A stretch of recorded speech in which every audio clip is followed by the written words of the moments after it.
আর কোনো ফ্যাসিবাদের যেন পুনরুত্থান না হয়, নতুনভাবে, নতুন কায়দায়, নতুন অবয়বে কারো যেন উত্থান না ঘটে। আজকে আমরা বিস্মিত হয়েছি, আমরা হতবাক হয়েছি। কালকে চ্যালেঞ্জ করা হয়েছে ক্যান্টনমেন্টের গেটে একজন প্রার্থীকে, তিনি আরেকটি রাজনৈতিক দল যারা ধর্ম নিয়ে রাজনীতি করেন তাকে, এবং যে কথাগুলো বলেছেন, উনি কে, উনার নাম কি, উনি একবারও বলেননি। উনি বলছেন যে আমি তারেক রহমানের সাথে প্রতিদ্বন্দ্বিতা করছি। অদ্ভুত ব্যাপার।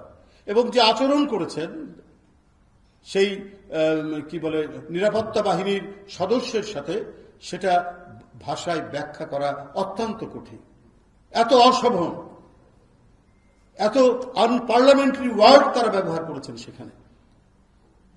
এটা আপনারা প্রত্যেকেই নিজেরা দেখেছেন। এই সমস্ত কথা, এই সমস্ত আচরণের মধ্যে তো এক ধরনের ফ্যাসিবাদী এবং হিংসাস্ত্রয়ী আচরণের বহিঃপ্রকাশ ওখানে করছে। আপনি কে?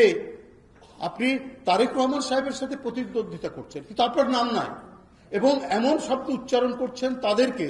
আমরা কিন্তু এই ফ্যাসিবাদের আমলে বলেন যে কোনো সময় আমরা বিশেষ করে নিরাপত্তা বাহিনী, সেনাবাহিনী সম্পর্কে আমরা কথা বলি না। কমপক্ষে একটা প্রতিষ্ঠানকে তো কমপক্ষে মর্যাদার জায়গায় রাখতে হবে, যারা স্বাধীনতা সার্বভৌমত্বের প্রতীক হিসাবে কাজ করে। এইটাকে কখনো অপমানিত হতে দেওয়া যায় না, এটিকে কখনো অসম্মান করা যায় না। এই কারণে আমরা অনেক অত্যাচারিত হয়েছি, আমরা অনেকভাবে আমাদের উপর স্টিম রোলার চলেছে। কারো হাতের আঙ্গুল তুলে নেওয়া হয়েছে, কারো পায়ের আঙ্গুল তুলে নেওয়া হয়েছে, কারো পায়ে হাতে গুলি করে একেবারে চিরস্থায়ীভাবে খোঁড়া করা হয়েছে, আইন শৃঙ্খলা বাহিনী করেছে। কিন্তু আমরা কমপক্ষে সেনাবাহিনীকে রেখেছিলাম সমস্ত সমালোচনার বাইরে, যে কমপক্ষে একটা প্রতিষ্ঠানকে আমাদেরকে মর্যাদা দিয়ে তাকে রক্ষা করতে হবে, কারণ এই দেশের সার্বভৌমত্ব এবং স্বাধীনতা তো আমাদের রক্ষার দরকার। কিন্তু কালকে যে অশোভন আচরণ, যে বিকৃত মানসিকতার সেখানে পরিচয় দেওয়া হয়েছে, এটা আমাদের প্রত্যেককেই ভাবিয়ে তুলেছে। ফ্যাসিবাদ কি আবার নতুনভাবে, নতুন কায়দায় ধর্মের নাম দিয়ে কোনোভাবে আত্মপ্রকাশ করতে যাচ্ছে কিনা, সেটা তো আরো ভয়াবহ হবে, সেটা আরো ভয়ঙ্কর হবে। এটা আমার মনে হয় আপনারা যারা সাংবাদিক ভাইরা আছেন, আপনারা প্রত্যেকেই বিষয়টা কালকে দেখেছেন।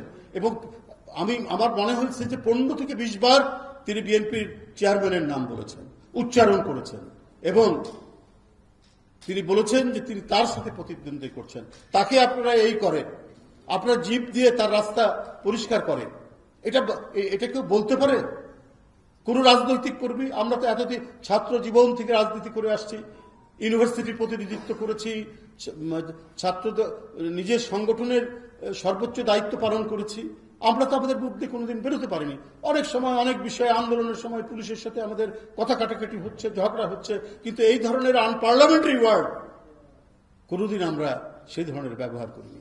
আজকে নারীরা